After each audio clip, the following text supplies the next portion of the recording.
Welcome to I'm No Rookie, the podcast for beauty, spa, and wellness professionals ready to step into education and training with confidence. I'm your host, Aya, and today we're going to look at some key topics for any tutor or trainer working online, assessing learners effectively. That's what I want to focus on. So if you've ever kind of wondered how to design assignments, create fair grading systems, or give feedback that truly helps your learners grow, this episode is for you. We are going to break it all down so you can assess your learners with clarity and confidence. So let's start with some basics. Why do we assess learners in the first place? So assessments aren't just about testing knowledge. They're about helping learners understand where they excel, where they need to improve, and how close they are to achieving their goals. For you as an educator, assessment provides insights into how well your teaching methods are working and help you identify areas to adjust or enhance. So now let's break down the two types of assessments you'll encounter. They are formative and summative. Formative assessments are like a progress check during the learning process. Think of them as tools that help learners course correct whilst you're still in the middle of learning. For example, you might use a short quiz or a group discussion or even a live poll to gauge understanding. The goal here isn't to assign a grade, to provide immediate feedback that helps your learners to improve before the final assessment. On the other hand, summative assessments are designed to evaluate learning at the end of a unit, a course, or module. These are often graded and could include projects, written assignments, or final exams. For example, a summative assessment might be asking learners to demonstrate a full facial sequence, maybe a full body massage, or submit a written consultation plan for a client. Both types of assessments serve distinctive but equally important purposes. Formative assessments keep the learning journey on track, while summative assessments ensures that learners have reached the destination. Remember, assessments in the beauty and wellness sector aren't just about memorizing facts. They're about applying that knowledge in a real world scenarios. For instance, it's not enough for a student to know the different skin types. They need to show that they can recommend the right treatments based on their analysis. When you design assessments with both formative and summative strategies in mind, you create a more dynamic and effective learning environment, one where learners feel supported, challenged, and most importantly, prepared for the real world. Now that we've explored the importance of assessments and the differences between formative and summative types, let's look into designing an effective assignment. This is where we bridge the gap between assessment theory and practical application.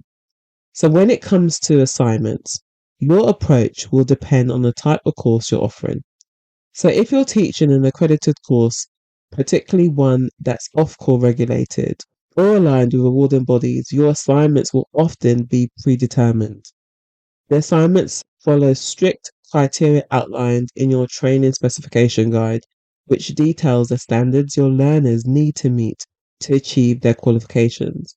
It's therefore vital to follow these guidelines closely as they ensure that learners meet the required competencies and that the course maintains its credential.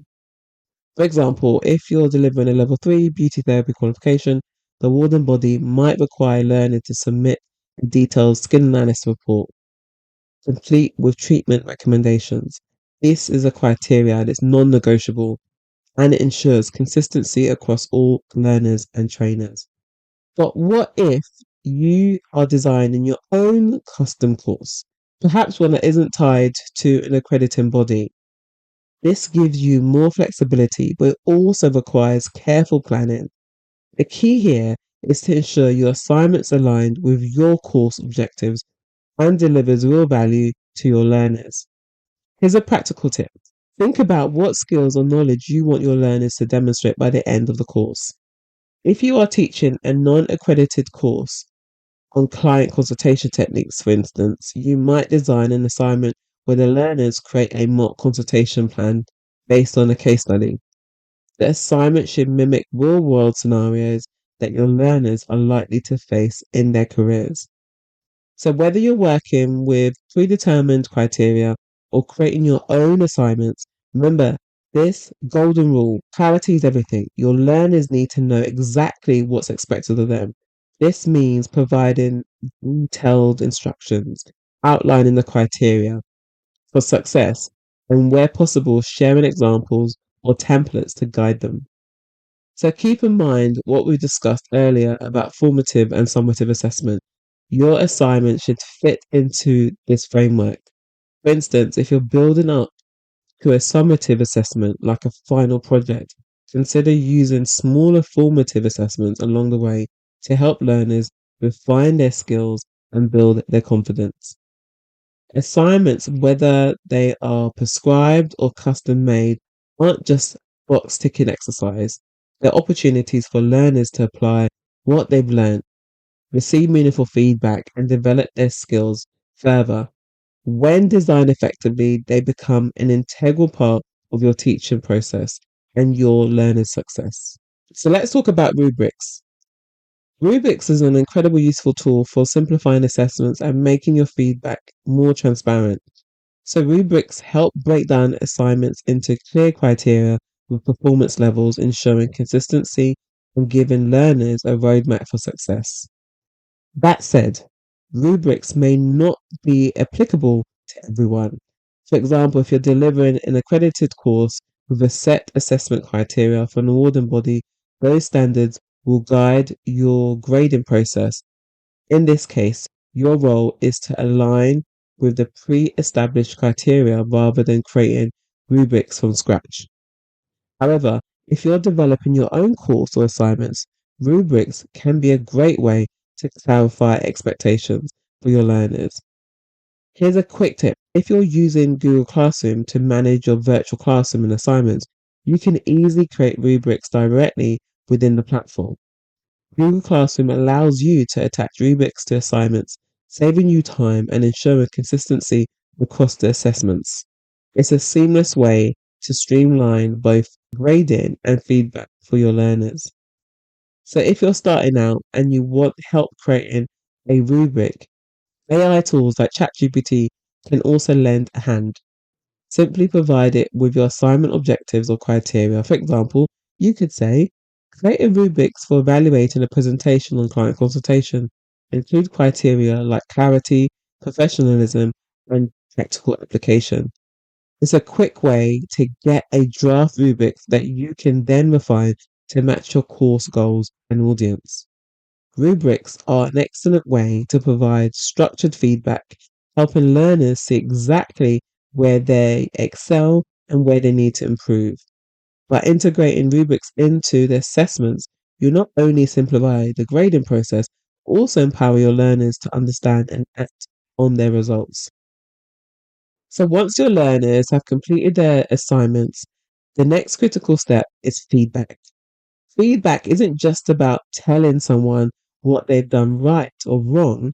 It's a powerful teaching tool that helps learners understand their progress, identify areas of improvement, and stay motivated to achieve their goals. When it comes to assignment feedback, the key is to strike a balance between being constructive and encouraging. Start by acknowledging what they did well. This helps build their confidence and reinforces the positive behaviors or techniques you want them to continue. Then move on to the areas of improvement, offering clear, actionable strategies that guide them on how to do better next time. For instance, imagine a learner submits a consultation report for a beauty therapy course, and while they demonstrate excellent knowledge of skin types, their treatment recommendations are vague. Your feedback might look something like, great work identifying the client's skin type and conditions. You've shown a clear understanding of this area. To take this further, I'd recommend expanding on your treatment suggestions. For example, you might include specific products or techniques that target the client's concern. This will help you build more detailed and client focused consultation plans in the future. That's a great way of using the sandwich method of providing feedback. Another central part of giving feedback is to make it specific and tied to the assessment criteria. So whether it's an accredited course with strict guidelines or a custom course you designed, ensure that your comments that directly relates to the learning outcomes that you've outlined. This keeps your feedback aligned with the course goals and helps learners see exactly how they're progressing. If you're unsure how to structure your feedback or want to refine your approach, check out my guide, Given and Marking Assignments, which is linked in the show notes. This resource provides practical tips and templates to help you craft feedback that's meaningful and impactful for your learners. Remember that feedback is a two-way street.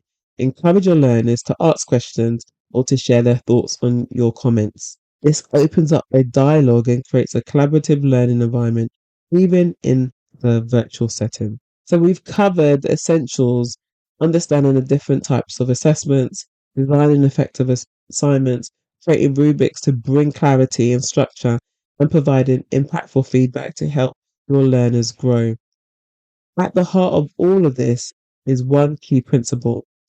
Assessments aren't just about grading, it's about guiding your learners towards a goal. Whether you're working with accredited courses or creating your own, each assessment is an opportunity to build your students' confidence, refine their skills, and support their journey towards mastery. Remember, if you're using tools like Google Classroom, take advantage of its inbuilt features to streamline the assessment process, like adding rubrics directly to your assignments. And don't be afraid to leverage AI tools like ChatGPT to draft rubrics or brainstorm ideas. These resources are here to make your life easier and your teaching more impactful. If you'd like to dive deeper into creating rubrics or giving feedback, check out additional resources I've linked in the show notes. These will give you practical steps and examples to make the process even smoother. The success of your online tutoring business depends on your ability to adapt, innovate, and connect with your learners. By focusing on thoughtful, inclusive assessments, you're not just teaching, you're empowering your students to achieve their full potential. Thank you for joining me for this episode of I'm No Rookie. And if you found it valuable, share it with a fellow educator or tutor who's building their online business. Don't forget to subscribe so you don't miss the next episode. And if you haven't already, check out my YouTube series on starting your online beauty tutoring business for more steps. So stay confident, stay inspiring, and I'll see you in the next episode.